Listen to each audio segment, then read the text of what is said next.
நம்ம நியமத்தில் சந்தோஷம் அப்படிங்கிறத பார்த்தோம், மன திருப்தி. அதை கடைப்பிடிக்கிறதுனால என்ன நன்மைகள் கிடைக்கும் அப்படிங்கிறத பதஞ்சலி சொல்கிறார். சந்தோஷாத் அனுத்தமக சுக லாபகா. போதும் என்ற மனமே பொன் செய்யும் மருந்து அப்படிங்கிறது பழமொழி.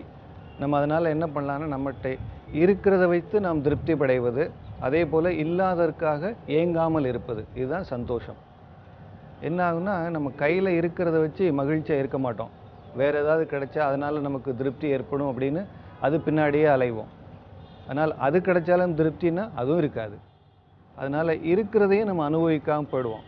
பதஞ்சலி என்ன சொல்கிறாருன்னா, இருக்கிறத வைத்து அதை நாம் திருப்திப்பட்டோம் என்றால் நமக்கு உலகத்தில் இருக்கிற ஹையஸ்ட் சுகம் அப்படின்னு சொல்லக்கூடிய ஒரு உயரிய இன்பம் கிடைக்கும். வியாசர் தான் சொல்கிறார், சந்தோஷத்தை ஃபாலோ பண்ணாலே ஸ்வர்க்கத்தை போன்ற 16 மடங்கு இன்பம் ஒருவனுக்கு கிடைக்கும் அப்படின்னு சொல்கிறார். நம்ம இன்றைக்கி உத்தீத திரிகோணாசனா பார்ஷ்வாவில் இன்னும் சில மாடிஃபிகேஷன்ஸ் பார்க்கலாம். சில பேருக்கு தோள்பட்டை அல்லது முட்டி, கழுத்து இதில் கொஞ்சம் வலி இருக்கும். அவங்க இதை எப்படி மாடிஃபை பண்ணலாம் அப்படிங்கிறத நம்ம இப்போ பார்க்க போகிறோம்.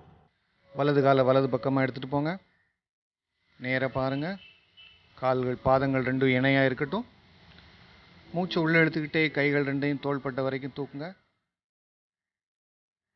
இப்போ மூச்சை வெளியே விட்டுக்கிட்டே இடது பக்கமாக ட்விஸ்ட் போங்க, கீழே லேட்ரலாக போங்க. வலது கையை முதுகுக்கு பின்னாடி வச்சுக்கோங்க. மேலே பாருங்கள்.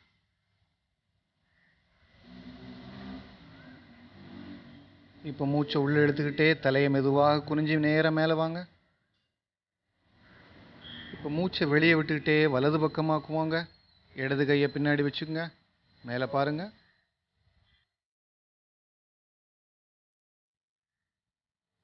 இப்போ மூச்சை உள்ளே எடுத்துக்கிட்டே தலையை மெதுவாக குனிஞ்சு மேலே வாங்க. கைகள் ரெண்டையும் தோள்பட்டை வரைக்கும் வச்சுக்கோங்க. மூச்சை வெளியே விட்டுக்கிட்டே மெதுவாக கைகளை பக்கவாட்டில் கொண்டு வாங்க. வலது காலை இடது கால் பக்கம் எடுத்துகிட்டு போயிடுங்க. கால்கள் சேர்ந்து இருக்கட்டும். இன்னொரு முறை பார்க்கலாம். வலது காலை வலது பக்கமாக எடுத்துகிட்டு வாங்க. நேராக பாருங்கள். மூச்சு உள்ளே எடுத்துக்கிட்டே கைகள் தோள்பட்டை வரைக்கும். மூச்சை வெளியே விட்டுக்கிட்டே இடது பக்கமாக போங்க. இடது கால் லேசாக பெண்ட் பண்ணிக்கலாம். வலது கையை முதுகுக்கு பின்னாடி வச்சுங்க. இப்போ மூச்சை உள்ளே எடுத்துக்கிட்டே தலையை கீழே கொண்டு வந்துட்டு மேலே வாங்க. நேராக பாருங்கள். இதே இது வலது பக்கமாக பண்ணலாம். மூச்சை வெளியே விட்டுக்கிட்டே வலது முட்டியை மடக்குங்க. வலது பக்கமாக போங்க. இடது கை முதுகுக்கு பின்னாடி மேலே பாருங்கள்.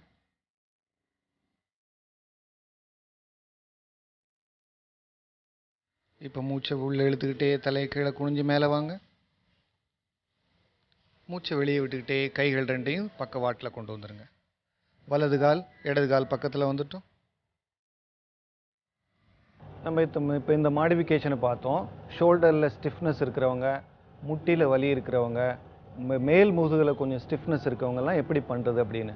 இது பண்ணும் பொழுது முட்டிக்கு ஒரு ஃப்ளெக்சிபிலிட்டி கிடைக்கும், ஷோல்டர் ஸ்டிஃப்னஸ் கம்மியாகும். அதே சமயம் உங்களுக்கு அந்த பார்ஷ்வ உத்தானாசனம், அந்த லேட்ரல் பெண்டிங்னால் கிடைக்கக்கூடிய நன்மைகளும் உங்களுக்கு கிடைக்கும். நம்ம இப்போ அடுத்த மாடிஃபிகேஷன் எப்படி பண்ணுறதுங்கிறத இப்போ நம்ம பார்க்கலாம். வலது காலை வலது பக்கமாக எடுத்துகிட்டு போங்க. மூச்சு உள்ளே எடுத்துக்கிட்டே கைகள் ரெண்டையும் தோள்பட்டை வரைக்கும் எடுத்துகிட்டு வாங்க. இப்போ மூச்சை வெளியே விட்டு இடது பக்கம் போகும்போது இடது முட்டியை நல்லா மடக்குங்க. இடது கையை அதுக்கு மேலே வச்சுங்க. மேலே பாருங்கள்.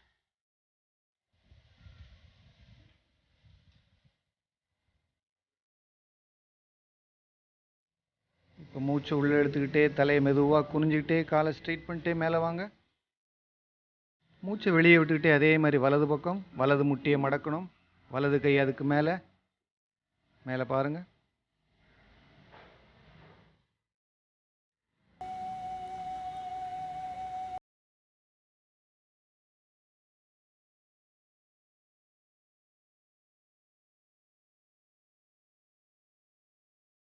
மூச்சை வெளியே விட்டுக்கிட்டே கைகள் ரெண்டையும் பக்கவாட்டில் கீழே கொண்டு வந்துடுங்க.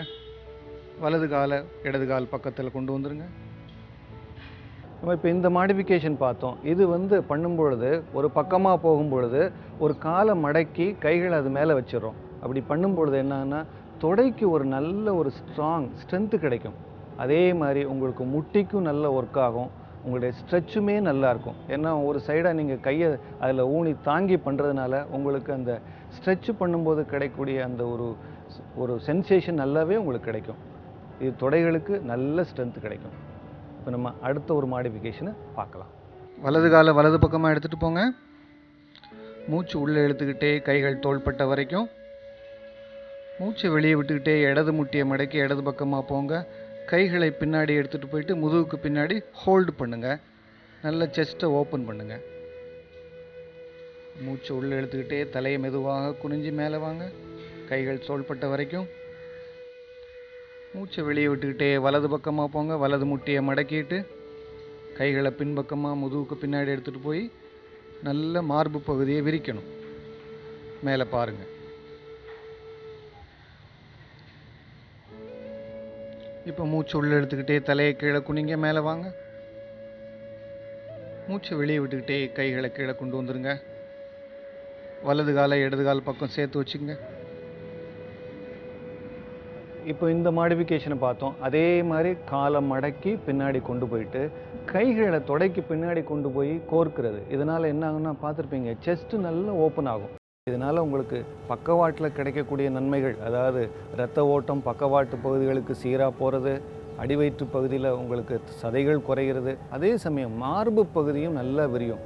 மூச்சு வாங்கி விடக்கூடிய அந்த ரிப்கேஜ் அப்படின்னு சொல்லக்கூடிய அந்த மூச்சு நல்லாவே விரியறதுனால உங்களுக்கு மூச்சு வாங்கி விடக்கூடிய தன்மையும் அதிகரிக்கும். நம்ம இன்னும் சில மாடிஃபிகேஷன்ஸில் நாளைக்கு பார்க்கலாம்.